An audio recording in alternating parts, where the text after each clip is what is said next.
సమయం పట్టినా ఇస్తామంట. యాడిచ్చారు ఒక పథకమైన వచ్చిందా? ఏది ఇప్పుడు దాకా ఏమున్నాయి? ట్రాఫిక్ ఫైన్ ఒకటి అన్నాడు, బాదుతున్నాడు. ఏమున్నాయి ఇంకా? ఏం చెప్తామండి? చూసుకున్నట్లయితే 9 నెలల పరిపాలనలో ఆల్రెడీ బడ్జెట్ సమావేశాల్లో ఏమంటున్నారంటే పథకాలకు డబ్బులు లేవు కాబట్టి అరకొరగా ఇస్తామంటున్నారు. ఓకేనా? అరకొరగా అంటే మరి అది ఇచ్చే ముందు చెప్పాలిగా అండి. ఇప్పుడు అప్పుడు వేరు ఒక మాట చెప్పారు, ఇప్పుడు ఒక మాట చెప్తా అవన్నీ వేరు. దాని గురించి ఇంక దాని గురించి తప్ప ఏం చెప్పలేం. వాళ్ళు ఇస్తా అన్నారు, మ్యాక్సిమం చూస్తే ఇంక 1 year లోపు, అంతకుమించి ఇంకేం చూడడానికి కూడా ఉండదు. ఏంటంటే తల్లికి వందనం కానివ్వండి, నిరుద్యోగ వృత్తి ఇవన్నీ చెప్పున్నారు. అయితే ఏంటంటే 10,000 కోట్లు అవసరమయ్యే చోట 3,000 కోట్లు 4,000 కోట్లే ఇస్తున్నారు. మరి సరిపెట్టతారు? సరిపెట్టచ్చు అంటే వాళ్ళు అడిగే విధానంలో ఉంటుందండి. పై వాళ్ళని వాళ్ళు అడిగేది లేకుండా అయితే ఏం చేయలేము. ఏమంటున్నారంటే వైసీపీ నాయకులకి ఇప్పుడు కొత్తగా జాయిన్ అయిన ఈ పార్టీలో వాళ్ళైనా గతం వాళ్ళకైనా ప్రత్యక్షంగా పరోక్షంగా ఏదైనా పనులు చేసి పెడితే పాముకు పాలు పోసినట్టుగా అంటున్నారు టీడీపీ నాయకులు. ఏంటంటారు అసలు? ఇప్పుడు వాళ్ళని చూసి వీళ్ళంటే కుదరదండి అది. ఇప్పుడు వాళ్ళైతే అయిపోయింది, 5 సంవత్సరాల పరిపాలన అయిపోయింది. ఇప్పుడు వీళ్ళ పరిపాలన ఏంటని చూసుకోవాలి, కానీ వాళ్ళ మీదే అంతసేపు పడుతుంటే అవి కుదరవు. ఇంకా ఇప్పుడు వీళ్ళ పరిపాలన కూడా చూసుకోవాలి కదా. వాళ్ళకి అంతగా అనిపిస్తే వాళ్ళని వదిలేయండి, వైసీపీ వాళ్ళని. ఇప్పుడు మీరేం చేస్తారు అది మాత్రం చెప్పమనండి చాలు. చూసుకున్నట్లయితే బొత్స గారు నిన్న మాట్లాడారు. మరి అక్కడ విశాఖపట్నంలో బిల్డింగ్స్ కట్టారు కదా, ఈ ప్యాలెస్లు, అవి కనుక నిజంగా వేస్ట్గా కట్టుంటే మరి మీరు నిధులు ఎందుకు విడుదల చేశారు? కావాలంటే మీరు దానిపైన విచారణ వేయండి. గత ప్రభుత్వం కట్టిన బిల్డింగ్స్ కదా అవి, దానికి మరి నిధులు ఎందుకు విడుదల చేశారు? అక్రమంగా కట్టామంటున్నారు కదా అంటున్నారు. నిజమే?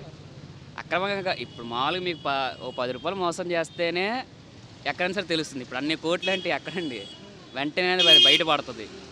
మరీ అంతలా కట్టారంటే చెప్తున్నారు అదేదో బాత్రూమ్ అది ఇది అని. అంతేగా మోసం చేస్తే అన్ని బయట అనేది పడతాయి, అంతకు మించి అయితే ఏమీ ఉండవండి. తాత్కాలిక బిల్డింగ్లు అయితే మళ్ళీ టెండర్కి పిలుస్తామన్నారు, అది పర్మనెంట్గా వాడుకోవచ్చు కదా అని వీళ్ళు. ఏంటండి తాత్కాలిక బిల్డింగ్లకి అన్నట్టుగా చెప్పి పర్మనెంట్ బిల్డింగ్లని ఇంతకుముందు అన్నారు. అవి విశాఖపట్నంలో కట్టిన ఏదైతే ప్యాలెస్లో ఉన్నాయో రుషికొండ పైన, ఇప్పుడేమో ఈ తాత్కాలిక బిల్డింగ్లు అని చెప్పి మళ్ళీ టెండర్లకు పిలుస్తున్నారు అంటున్నారు. ఆల్రెడీ వేస్ట్ అయిందని అంటున్నారు కదా, మరి అవే ఉపయోగించుకోవచ్చు కదా. తాత్కాలికంగా అంటే మీకు అర్థం కాలేదండి. ఇప్పుడు అంత కట్టించి ఆయన వాళ్ళేగా చెప్పారు ల్యాండ్ స్లోప్స్ జరగకుండా ఏదో టెక్నాలజీ తీసుకొచ్చి చేపించారు అని. మరి తాత్కాలిక బిల్డింగ్ మళ్ళీ వాళ్ళే అంటారు. ఇప్పుడు అంటే అంత చేయించకుండా వేస్టేనా? తాత్కాలికంగా ల్యాండ్ స్లోప్స్ ఏవో జరగకుండా ఎక్కడి నుంచో ఏదో టెక్నాలజీ తెప్పించి చేయించారని చెప్తున్నారు. అది కుదరదు కదా. ఇప్పుడు వాళ్ళే రెండు మాటలుగా మాట్లాడితే ఏది కుదరదు, ఒక సైడ్ ఏదైనా మాట్లాడాలి.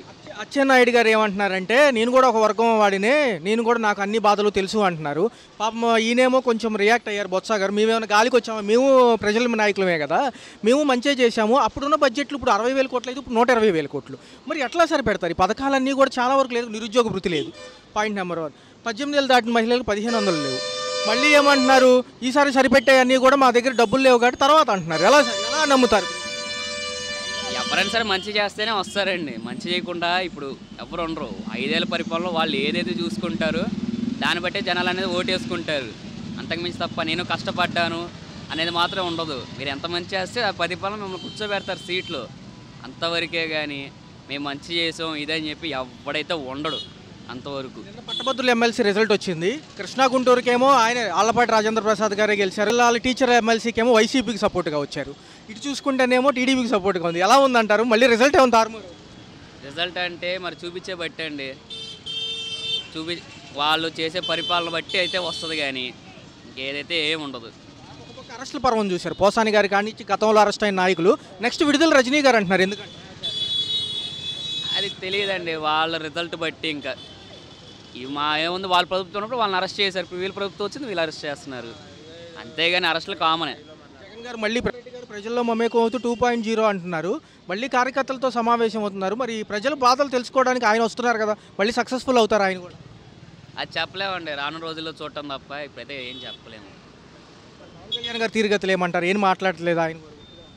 ఆయన చూడాలండి, ఆయన ఇప్పుడే వచ్చాడు, 10 సంవత్సరాలుగా ఆయనకైతే అధికారం లేదు. ఇప్పుడు అధికారం చూడాలి అయింది ఎలా ఉంటుంది ఏంటి అని, అంతేగాని ఆయన ఇప్పుడు మిగతా వాళ్ళని ఏమైనా చెప్పచ్చు. పవన్ కళ్యాణ్ గారిది ఇప్పుడే చూస్తాం, ఆయన మంచి చేస్తున్నారు, ఆయనకి అదేం చేయట్లేదని చెప్పట్లేదు. కానీ ఏంటంటే ఆయనకి కొంచెం వేరే పవర్ ఏమన్నా ఇస్తే కొద్దిగా బయటికి రావచ్చు. ఆయనకి ఏంటంటే అదేం సార్ పవన్ కళ్యాణ్ గారికి డిప్యూటీ సీఎం గ్రామీణ సంఘ అది ఇచ్చారు.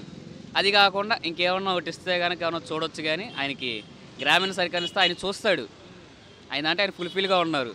హోంమంత్రి గారు అసలు సైలెంట్ అయిపోయారు. అసలు ఆవిడ ఉన్నారా లేరంటగానే ఉంటున్నారు. Home minister. అసలు ఎవరంటే హోమ్ మినిస్టర్? ఆమె ఎంతవరకు నా పేరు కూడా అనితాని వరకు ఆ పేరు కూడా ఎంతవరకు నేను అనలేదు.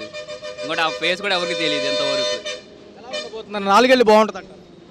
చెప్పలేమండి, ఆ రాను రోజుల్లో చూడటం తప్ప ఇప్పుడైతే ఏం చెప్పలేం.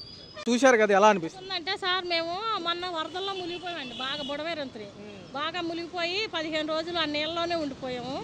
ఒక హాస్టల్కి తీసుకెళ్ళి ఏదో పులిహారని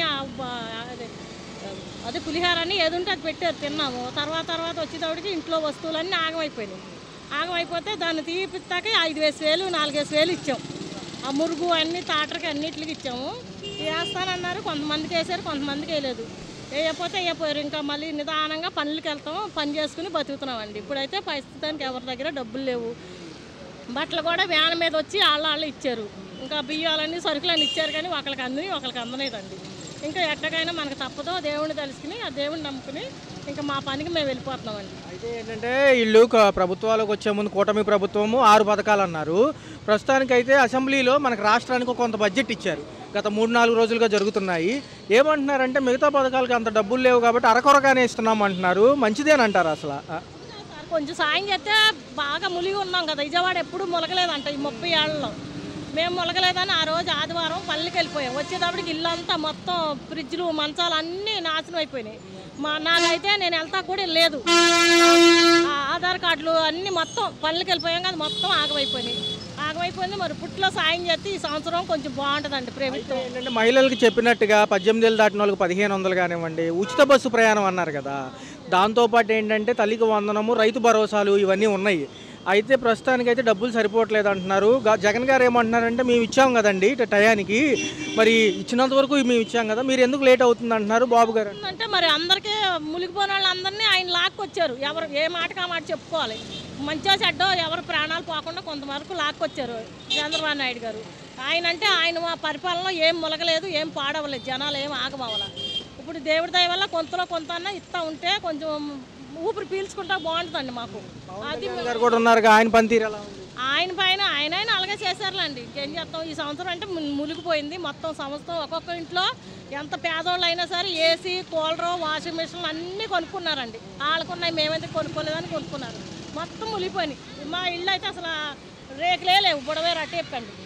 అలాగైనా సరే అన్నం అని అదని పులిహారని అవన్నీ ఇవన్నీ ఇచ్చారు, వాటర్ ప్యాకెట్లు అన్నీ ఇచ్చారు. ఏదో దేవుడి దయ వల్ల మనుషుల ప్రాణాలు పోకుండా బయటపడ్డాం, అది సంతోషం అండి. ఇది అప్పు చేసి అయ్యి ఏమన్నా ఉంటే తాకాడు పెట్టుకుని బతుకుతున్నామండి. అవి అమ్ముకుని బండి పాడైపోయింది, బండి ఇవ్వాల. మేము అద్దుకున్న వాళ్ళేమో ఇంటికాల వాళ్ళు ఉండనివ్వాల, తోసేసారు. తర్వాత మీరు ఉండొద్దు, మీ డబ్బులు మా డబ్బులు మీకు వచ్చేస్తాయని వెళ్ళిపోమన్నారు. వెళ్ళిపోమంటే ఏరో ఇంటికి వెళ్ళాం. ఏరో ఇళ్ళు కూడా అలాగే చేస్తున్నారు. మొత్తం అంతా పేదవాళ్ళకి అసలు జీవితమే లేకుండా చేస్తున్నారండి. మరి మాజీ ప్రభుత్వాలేమో జనంలోకి వస్తున్నాయి మళ్ళీ జగన్ గారు, ఇటుపక్క ఏమో చంద్రబాబు నాయుడు గారు, లోకేష్ గారు ఉన్నారు, ఇటుపక్క ఏమో మళ్ళీ పవన్ కళ్యాణ్ గారు ఉన్నారు. చేయగలరా వీళ్ళందరూ? చేయగలరంటే వాళ్ళు తలుచుకుంటే చేస్తారండి. మరి పేదవాళ్ళకి మునిగిపోయాం కాబట్టి చేస్తారు, చెయ్యాలి కూడా. అదండి మరి పథకాల విషయం ఏమంటారు? పథకాలు అంటారా పోను అన్నీ 24 ఎంత అది 20 అదే కొంచెం వేయమనండి పోనీ, ఏం తప్పలేదు. ఎందుకంటే కొంచెం ఊపిరి పీల్చుకుంటాం. పిల్లలకి హాస్పిటల్కి వెళ్తే 1,000 అయిపోతున్నాయి. ఇప్పుడు మా పిల్లోడు మనవడు హాస్పిటల్లో ఉన్నాడు, ఆడికి ఇప్పుడు ₹1,00,000 అయిపోయినాయి. ఇంకేం లేవు తాకట్టు పెట్టుకోవటానికి. అలాగే కొంచెం ప్రభుత్వం అమ్మ ప్రభుత్వం అని అదే అన్ని సాయం చేస్తే కొంచెం బాగుంటుందండి, అది మా కోరిక. ఇంకేం లేదు సార్. మరి పథకాలు గతంలో వైసీపీకి ఓట్లు వేసిన వాళ్ళు కట్ అంటున్నారు, నిజంగా కట్ చేస్తారా? మరి ఎందుకు కట్ చేస్తారండి? ఆయన ఇచ్చినప్పుడు ఈయన ఎందుకు ఇవ్వడు? ఈయన ఇస్తే ఈయన మళ్ళీ కావాలని కోరుకుంటాం, అంతే కదండి. అది ఆయన మోసం చేశారని మీరు మోసం చేస్తే మళ్ళీ మీ ఓటు వేయాలంటే కొంచెం భయపడతాం, అది సార్. ఈ రోజుల్లో పనులు లేవు, చేసుకుంటానికి శక్తి లేదు ముందు, అంతే. గతంలో ఎలా ఉండేది మేడం? ఏదన్నా అందుకున్నారా? గతంలో అన్నీ అందుకున్నాం. ఈ 6 పథకాల్లో కూడా కొన్ని అసలు ప్రస్తావనకు రాలేదు మహిళలకు సంబంధించి. నిరుద్యోగ భృతి కానివ్వండి, ఒక పక్క చూసుకుంటే ఉచిత మహిళలు బస్సు ప్రయాణం అన్నారు, అది లేదు. 18 ఏళ్ళు దాటిన వాళ్ళకి 1,500 అన్నారు. మన దగ్గర లేవంటున్నారు కదా, లేనప్పుడు వెయిట్ చేయాలి, తప్పదు మేడం. అట్లా కదా మేడం, ఏంటంటే నిత్యావసర సరుకుల ధరలతో సతమతమయ్యే సామాన్యుడి కష్టాలు ఎలా ఉన్నాయి? సామాన్యం కష్టాలు అంటే ఇప్పుడు కూరగాయలకు వచ్చాము, ఏదైనా తీసుకోవాలంటే అన్ని రేట్లు ఉన్నాయి, తక్కువ ఏమీ లేవు. అసలు తక్కువ ఏమి లేవు. కరెంట్ ఛార్జీలు పెంచారు, కానీ మన ప్రభుత్వం దగ్గర డబ్బులు లేదా అని అంటున్నారు కాబట్టి ప్రజల మీద భారం వేశారు. అది మనమే భరించాలి కొన్ని రోజులు, తప్పదు. ప్రభుత్వం లేదు అని అంటున్నారు, వాళ్ళకి ఒత్తిడి చేయలేము, వాళ్ళు చేస్తారు నిదానంగా, మనం ఓపికతో ఉండాలి అంతే. హామీలు ఇచ్చున్నారు కాబట్టి చేయక తప్పదు అంటున్నారు. ఆర్థిక విశ్లేషకులేమో బడ్జెట్ ప్రవేశపెట్టినా సరిపోదండి, పథకాలకు చాలా డబ్బులు అవుతాయి, అప్పుడు జగన్ గారు ఇచ్చినట్టుగా ఎవరు ఇవ్వలేరు అంటున్నారు. జగన్ గారు ఇచ్చినట్టు ఎవరు ఇవ్వలేదు, అది నిజమే, వాస్తవమే. తీసుకున్నారు అందరూ, ప్రతి ఒక్కరు కూడా తీసుకున్నారు, లేదనట్లేదు. కానీ ఇప్పుడు ఈ ప్రభుత్వం కూడా ఇస్తాము నిదానంగా అంటున్నారు. దాని గురించి వెయిట్ చేయాలి. ఏ ప్రభుత్వం వచ్చినా కూడా 9 నెలల పరిపాలనలో ఏమేమి ఉన్నాయి, నచ్చినాయి, ఏమి నచ్చలేదు? ఈ 9 నెలలు అవుతుంది కదా కొత్త కూటమి ప్రభుత్వాలు. 9 నెలలు అంటే ఏం చెప్తాము, ఆయనకి అడగండి చెప్తారు. ఎంత బాగుంటుంది అంటారు? తదుపరి ముందుకు వెళ్ళొచ్చా, సరిపెట్టొచ్చా? తెలియదండి, ఇంకా చేయాలిగా, ఇప్పుడే అమలు అవుతున్నారు వాళ్ళు, ఇంకెంతవరకు వస్తారని తెలియదు, అమలు పరిచయం బట్టి ఉంటుంది. అయితే ఏంటంటే అసెంబ్లీ సమావేశాలు చూస్తూ ఉండుంటారు, ఎలా అనిపిస్తున్నాయి? ఒక పక్క పాలకపక్ష మండలి, రెండోది ప్రతిపక్ష హోదా తక్కువపోయినా ఎమ్మెల్యే స్థాయి ఎమ్మెల్సీలో ఉన్న వాళ్ళు వస్తున్నారు. వాళ్ళు కూడా ఉండాలి, ఉంటే బాగుండు, ప్రతిపక్షం కూడా ఉంటే బాగుండు. మరి వాళ్ళు ఉండడానికి అవకాశం లేదుగా, వాళ్ళు కూడా ఉంటే ప్రశ్నించడానికి అవకాశం ఉంటుంది. నిన్న పర్టికులర్గా చూసుకుంటే విశాఖలో ప్యాలెస్ గురించే చర్చ. ఏమంటున్నారంటే అక్రమంగా కడితే బిల్లులు ఎందుకు వదిలేరని వీళ్ళు, అది తాత్కాలిక భవనం కాదు పర్మనెంట్ భవనమే అని వీళ్ళు. ఎలా అనిపిస్తుంది? తెలియాలి మరి, ముందు ముందు ఉంది, జనాలకి ఏం చెప్తారు చూడ, వాళ్ళే తెలియాలి. మరి అధికార ప్రతిపక్షం వాళ్ళు తేల్చాలి అది, ఆ విషయం ఏంటంటే దీన్ని ప్రజలకు అర్థమయ్యేలా చెప్పాలి. మరి వాళ్ళే గతంలో ఇచ్చిన సంక్షేమం కంటే కూడా ఇప్పుడు ఇంకా డబుల్ బడ్జెట్లు అవుతాయి. కొన్ని పథకాలు అసలు అమల్లోకి కానీ సూచనలోకి కూడా రాలేదు. ఒకటి నిరుద్యోగ భృతి, రెండోది మహిళలకి 1500, తర్వాత చూసుకుంటేనేమో తల్లికి వందనం చెప్పారు, రైతు భరోసా చెప్పారు. కేంద్రం ఇచ్చే సహాయంతో ఎంతవరకు సరిపెట్టారు? ఇప్పుడు ఇది ప్రతిపక్షం ఉన్నప్పుడు మేము చేస్తాం అన్నారు, మరి ఇది ఎంతవరకు చేస్తాం? ఒక పథకం ఇప్పుడు అమలు చేయలేదు ఇంకా. ఒక గ్యాస్ బండ్ ఒకటి ఇస్తున్నారు సామాన్యులకి, మరి తల్లికి వందనం అన్నారు, ఇస్తే బాగుంటుంది, ప్రజలందరికీ అందుబాటులో వస్తే బాగుంటుంది కదా. అందరికీ ఎంతమంది పిల్లలు ఉంటే అంతమందికి ఇస్తామన్నారు ఈరోజు, మరి ఇంకెంతవరకు అమలు పరుస్తారని ఏం చెప్పట్లేదు, దాని విధి విధానాలు ఏంటి ఏం చెప్పట్లేదు, చెప్తే బాగుంటుంది.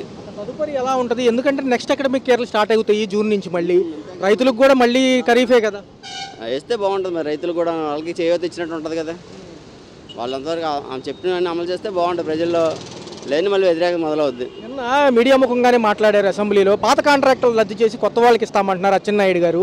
ఎలా అనిపిస్తుంది? బొత్స గారు కూడా మాట్లాడడం జరిగింది, ఎందుకంటే ఇవన్నీ కూడా గందరగోళంగా అంటున్నారు. ఎలా దాన్ని నాణ్యత ఒకసారి చూసుకొని వాళ్ళే ఇవ్వాలి. ఇంకా మరి దాని గురించి ప్రజలకు అవగాహన ఉండదు, అధికారులకే ఉంటుంది. అది కలెక్టర్లకి ఎమ్మెల్యేలకి అవగాహన ఉంటుంది, ప్రజలకు అంత అవగాహన ఉండదుగా.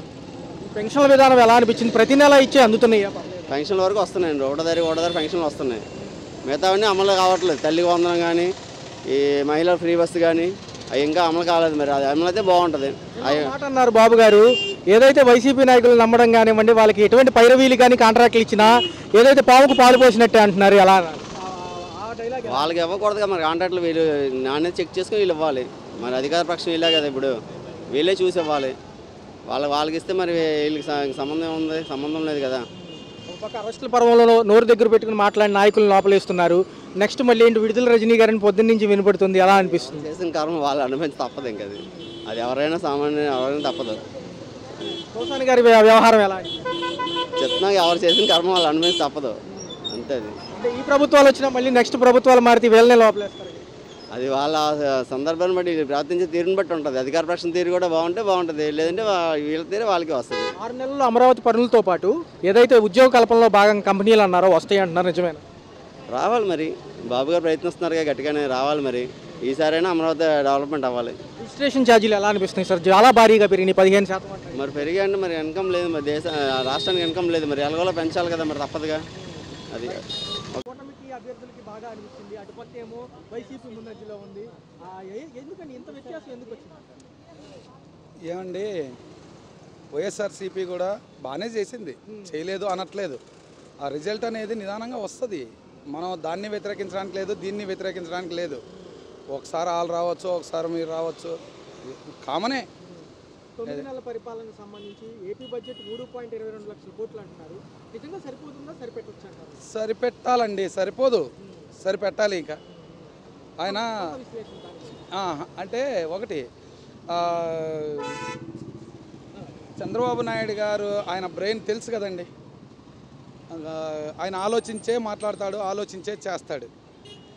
ఇంకొకటి, ఆయన సలహాదారులు కానీ, ఆయన వెన్నంటి ఉండేవాళ్ళు కానీ, వాళ్ళందరూ కూడా చాలా జాగ్రత్తగా ప్లాన్ చేస్తారు, చాలా జాగ్రత్తగా మాట్లాడతారు.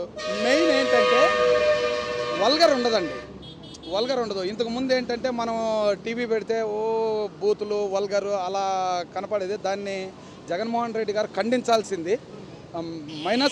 మెయిన్ మైనస్ అదేనండి. నిన్న పర్టికులర్గా అసెంబ్లీ సమావేశాల్లో విశాఖపట్నం ప్యాలెస్ మీద జరిగిన చర్చ. రెండోది ఏదైతే మేము మంచి నాయకులమే అని అచ్చెన్నాయుడు గారు, మేము ఆ వర్గం నుంచి వచ్చినామని చెప్పి బొత్స గారు, ఎలా అనిపిస్తుంది విశ్లేషణ? ఏమండి, టీడీపీ ఇవాళ కాదండి, 1982 నుంచి ఉంది. అది సీనియర్ పార్టీ.